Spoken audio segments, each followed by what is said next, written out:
After days of schooling and nights of anticipation, I woke up one morning to find my dreams come true. Major Raoul Lufbery, the most famous of our American flyers, and the commanding officer of our group, announced that a flight would take off after breakfast for a look at the war across the German lines. He himself was to lead the flight. The patrol was to be over enemy territory in the Champagne sector. Who was to go? That was the thought in every pilot's mind as we all stood by in more or less unconcealed eagerness. None of us had as yet caught a glimpse of our future arenas. We all had vague ideas of the several kinds of surprises in store for us over Hun lines, and every one of us was keen to get into it. Major Lufbery looked us over without saying much. Luff was very quiet in manner and very droll when he wanted to be. He had seen almost 4 years of service with the French Air Service and in the Lafayette Escadrille, and had shot down 17 Hun aeroplanes before the American Air Service began active work at the front. Every one of us idolized Lufbery. "Rick," said the major casually, "you and Campbell be ready to leave at 8:15. I tried to appear nonchalant as I replied, "Yes, sir." Douglas Campbell put up a much better face than I did. The other boys crowded around and presented us with good advice such as, "Look out for Archy, mind," and one thoughtful fellow kindly cautioned me to crash in our lines if the Huns got me, so that he could personally put a cross over my grave. That memorable morning was the 6th day of March, 1918. I had joined the Hat in the Ring squadron just 2 days before at Villeneuve. We were then some 20 miles behind the lines and were well installed on an old aerodrome that had been used previously by several French aero squadrons. This expedition was to be the first essay over the lines by a Made in America squadron. Sharp upon 8 o'clock, I walked into the 94th Squadron hangar and called my mechanics. We were flying the French single-seater Newport with a rotary motor, and every machine was kept in the pink of condition at all times. Nevertheless, I wanted to make doubly sure that everything was right on this occasion, for Major Lufbery had a reputation for punctuality. "Henry," I demanded, "how is my number 1? "Best machine in the shop, sir," the mechanic replied. "She's been all tuned up since you came in last night, and there's not a scratch on her." "There will be when you see her again," I muttered. "Run her out on the field and warm her up." I left the hangar and looked down the road for the major. Campbell was already in his flying clothes. I wanted to be ready on the exact minute, but not too soon. So I lit a cigarette and kept an eye on the major's door. All the boys came sauntering up, trying to look as though they were not half mad with envy over my chance to get my head blown off first. They wished me well, they said, but they would like to know what to do with my personal effects. When Major Lufbery entered the hangar, he found us ready for him. It takes about 10 seconds to step into your teddy bear suit, slip a flying helmet over your head, and snap on the glasses. Campbell and I climbed into our Newport. The major gave a few instructions to Lieutenant Campbell and then came over to me. I felt like a man in the chair when the dentist approaches. Of course, I listened politely to his parting words, but the only thing that appealed to me in his discourse was the order to stick close to him and keep formation. He did not have to repeat that order. Never before did I realize how seductively cold death beckons a pilot towards his first trip over enemy lines. Lufbery ran up his motor for a moment, then took off. Campbell followed upon his heels, and then I opened up my throttle. I cast a last, longing glance at the familiar flying field as I felt my tail go up.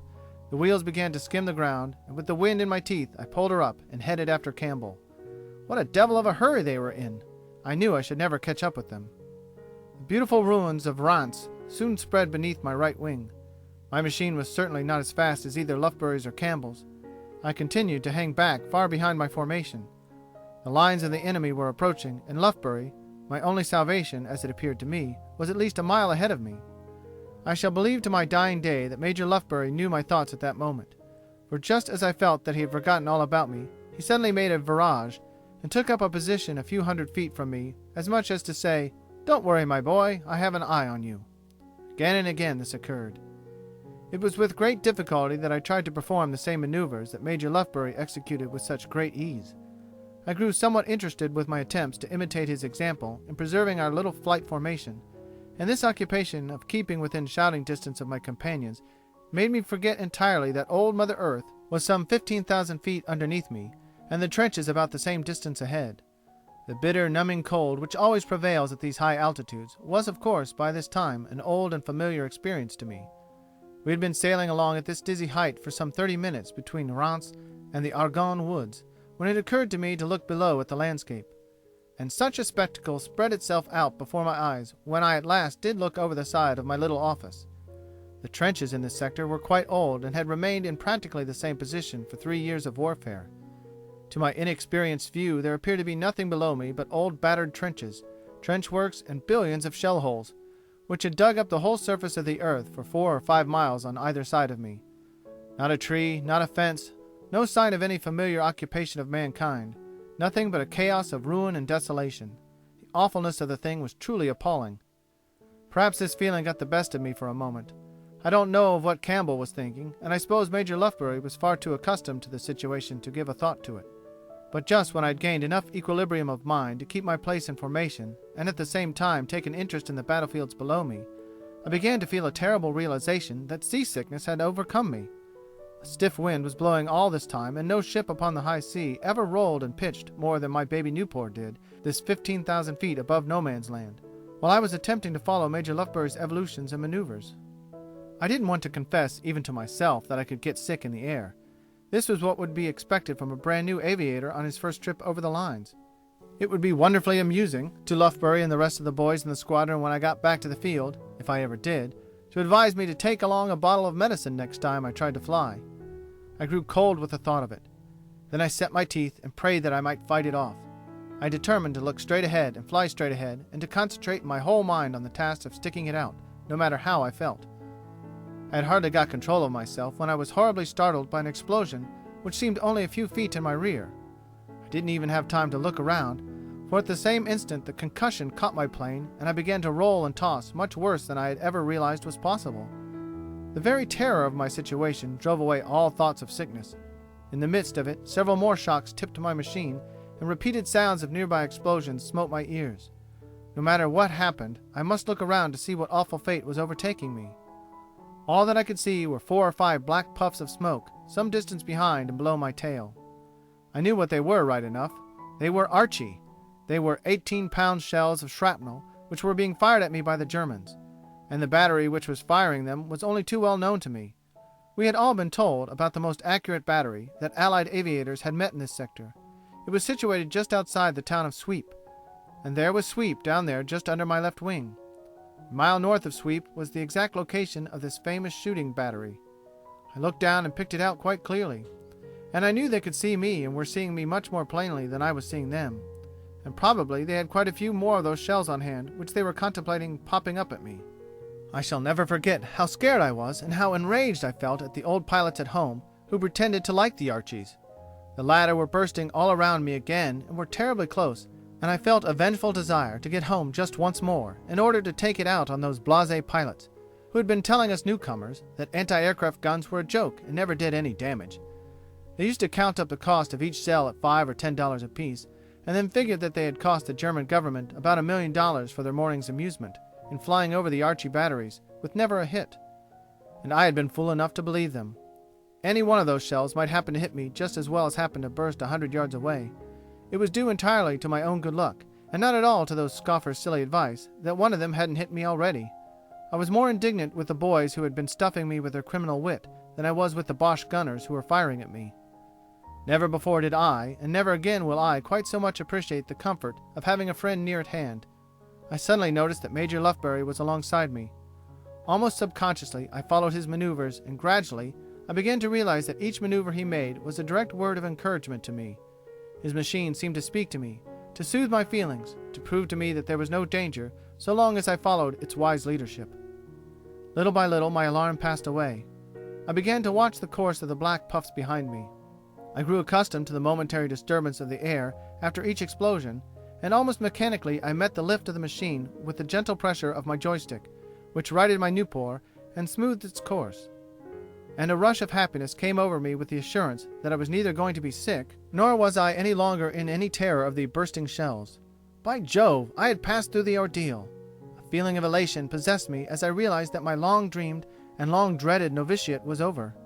At last I knew clear down deep in my own heart that I was all right. I could fly. I could go over enemy lines like the other boys who had seemed so wonderful to me. I forgot entirely my recent fear and terror. Only a deep feeling of satisfaction and gratitude remained that warmed me and delighted me, for not until that moment had I dared to hope that I possessed all the requisite characteristics for a successful war pilot. Though I had feared no enemy, yet I feared that I myself might be lacking. This feeling of self-confidence that this first hour over the sweep battery brought to me is perhaps the most precious memory of my life.